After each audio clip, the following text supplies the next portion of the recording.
You know what I've seen for the past few weeks? Almost everyone agrees that the current Abyss cycle is one of, if not the most difficult we've ever gotten. And I honestly do agree with these claims, not because it took me 4 hours to complete it, by the way. I've seen many people recommend certain characters for this Abyss because of how demanding it can be in regards to in-game knowledge. It becomes easier if you have these recommended characters, but notice how a lot of people in the community agree upon a lot of these characters. Since this is probably the most demanding Abyss resets in the entire history of the game, let me answer this one question for you. Is there ever going to be a must-pull character?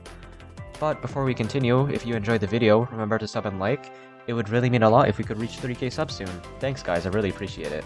I don't think I need to define what a must-pull character is, because the concept itself is very subjective for the most part, and it really depends on what you guys value. I know you guys are smart enough to figure this out for yourselves, but if you had to ask me what I think is a must-pull character, I guess the easiest way to explain it is that it's something or someone that provides so much value that it can help you clear every single piece of content in the game. In case of Genshin, Spiral Abyss is probably the only concern you have when it comes to clearing content, because it is the most difficult thing to complete out of everything in this game. So if you're able to clear anything in the Abyss, you will be able to complete almost everything else. One thing I would like to add before we continue is that almost every Abyss cycle is usually designed to advertise the current banner character to make it easier for the people who have them.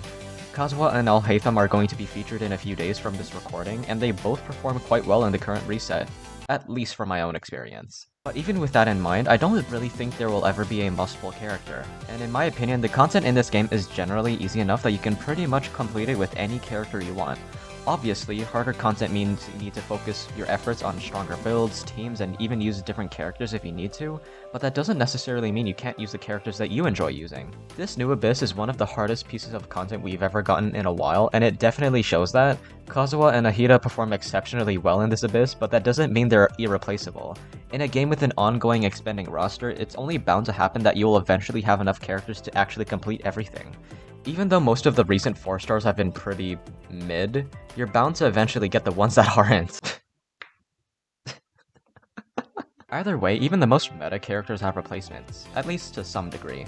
They aren't going to be a complete replacement, but they can perform very similarly to them. Nahida is the most used character in the Abyss right now, at 97%. You know what? Actually, looking at this number now, it's actually insane how many people use her. Good Dendro application is really nice here because of the Hydro Shields, but you could always use any other Dendro character. Everyone is going to have Dendro MC, and Al-Haytham is going to have a rerun in a few days. Kazuha is probably the best Anemo character in the game, and can obviously be replaced by Sucrose. Are the characters that I just listed going to be more efficient than them?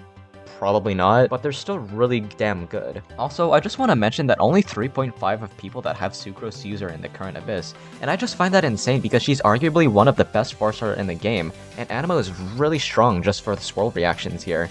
Honestly, you could probably name any character in this game, and they'll have a replacement. But yeah, it's not like you need every top-tier character to perform well. This is going to sound like an elitist take, but trust me, I'm not trying to make it sound that way. But the content in this game isn't difficult enough to justify needing to pull for a specific character.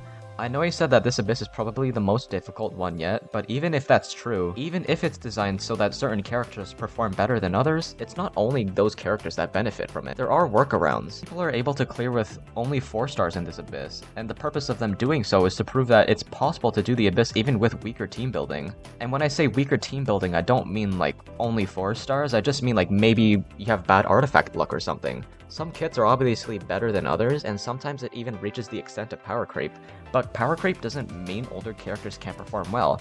I've seen Delix perform in this Abyss, and he's arguably the most power crept DPS in the game at this point.